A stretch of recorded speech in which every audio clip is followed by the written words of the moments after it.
అన్నమయ్య జిల్లా గాలివీడు మండలం గాలివీడు పోస్టు నాగిరెడ్డి అనేటువంటి ఒక రైతు తన వ్యవసాయం కోసం బోరుబావి వేసుకోవడం జరిగింది. గత 2 సంవత్సరాలుగా ఆ బోరు మోటార్కి కరెంటు కోసం కరెంట్ ఆఫీస్ చుట్టూ అధికారుల చుట్టూ తిరిగాడు. దానికి సంబంధించినటువంటి ప్రభుత్వానికి చెల్లించాల్సినటువంటి డబ్బులు 30,000 రూపాయలు డీడీ కూడా కట్టడం జరిగింది. ఆ రైతుకు ట్రాన్స్ఫరం కూడా రావడం జరిగింది.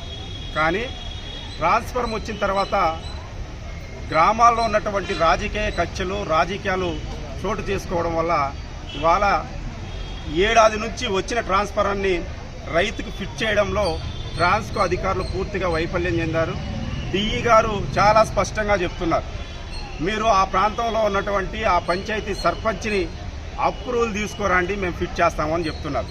ఆ సర్పంచ్ దగ్గరికి పోతే మీరు వైసీపీ పార్టీ మీకు బిగించడానికి వీలు లేదు, మీకు ట్రాన్స్ఫరం కావాలి, మీరు వ్యవసాయం చేసుకోవాలంటే మీరు టీడీపీ కండువా వేసుకోండి, టీడీపీ కండువా వేసుకొని బహిరంగంగా మీరు టీడీపీలో చేరినట్టు ప్రచారం జరిగితే మీకు ట్రాన్స్ఫరం ఫిట్ చేస్తాము అంటున్నారు. మరి ఈ విధంగా ఉంది పరిస్థితి. నాకు న్యాయం చేయండి స్వామి అనేసి 3వ నెలలో ఇదే అన్నమయ్య జిల్లా కలెక్టర్ గారికి వచ్చి పీజీఆర్ఎస్లో, మరి ఇది పీజీఆర్ఎస్ని ఎందుకు పెట్టారో మాకైతే అర్థం కానటువంటి పరిస్థితి. అర్జీ తీసుకొచ్చి పెడితే ఇక్కడ ఉన్నటువంటి కలెక్టర్ గారు ఏమాత్రం పట్టించుకున్నట్టు పరిస్థితి లేదు. అసలు దున్నపోతు పైన వర్షం కురిసేటువంటి విధంగా ఈ అన్నమయ్య జిల్లా కలెక్టర్ గారు వ్యవహరిస్తున్నారు. దీనిపైన 2 నెలలు అవుతుంది. నేను ఇచ్చిన అర్జీ ఉందా లేదంటే తల కింద అన్న వేసుకొని కలెక్టర్ గారు జాయింట్ కలెక్టర్ గారు ఇక్కడ ఉన్నటువంటి రెవెన్యూ యంత్రాంగం నిద్రపోతుందని ఈరోజు మళ్ళీ కూడా ఆ రైతు వచ్చాడు. ఈరోజు మళ్ళా రైతు తీసుకొస్తే దుర్మార్గం ఏమంటే దీన్ని ఫార్వర్డ్ చేసింది రికమెండ్ చేసింది కూడా ఇదే జిల్లాలో ఉన్నటువంటి మంత్రి గారు. ఇతనికి రైతుకి న్యాయం చేయండి, ట్రాన్స్ఫరం అతను డబ్బు కట్టాడు కాబట్టి ట్రాన్స్ఫరం పెట్టండి అనేసింది. అతను కూడా ఇన్షియల్ వేసి పంపిస్తే మంత్రి గారిని కూడా పట్టించుకునేటువంటి పరిస్థితి లేదు.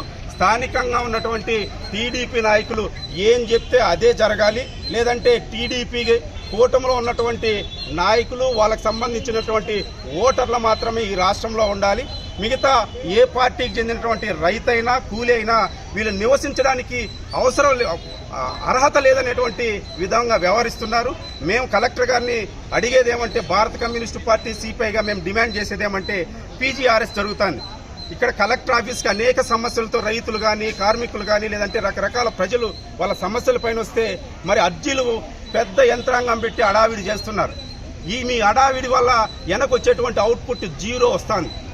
2 నెలల క్రితం పెట్టినటువంటి లెటర్కి ఏమాత్రం స్పందించలేదంటే ఇంతమందికి జీతాలు దండగా, కలెక్టర్ గారికి బిల్డింగ్ దండగా, కలెక్టర్ గారికి ఇచ్చే జీతం కూడా దండగని మేము అభిప్రాయపడుతున్నాం. ఇది కలెక్టర్ ఆఫీసులో జరిగేటువంటి అంతే కాదు, పక్కనున్నటువంటి ఎస్పీ గారు కూడా ఇదే పరిస్థితిలో ఉంది.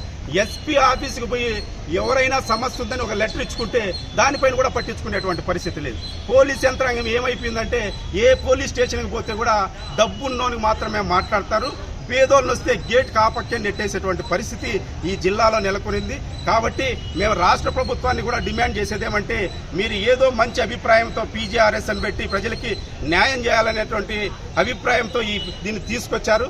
కానీ గ్రౌండ్ లెవెల్లో ఇది ఏమాత్రం ఇంప్లిమెంట్ కాలేదు.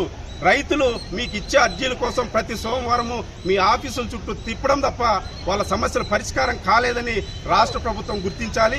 ఈ అన్నమయ్య జిల్లాలో జరిగేటువంటి ఇలాంటి కలెక్టర్ ఆఫీసులో కానీ ఎస్పీ ఆఫీసులో కానీ ప్రజల పట్ల ఉన్నటువంటి నిర్లక్ష్యం పైన రాష్ట్ర ప్రభుత్వం వెంటనే స్పందించి రైతులకు కానీ ప్రజలకు కానీ న్యాయం చేయాలని సిపిఐ పార్టీగా డిమాండ్ చేస్తున్నాం. లేని ఎడల బాధితులను కూడగట్టి పెద్ద ఎత్తున ఆందోళన కార్యక్రమాలు కూడా నిర్వహిస్తామని ఈ సందర్భంగా హెచ్చరిస్తున్నాం.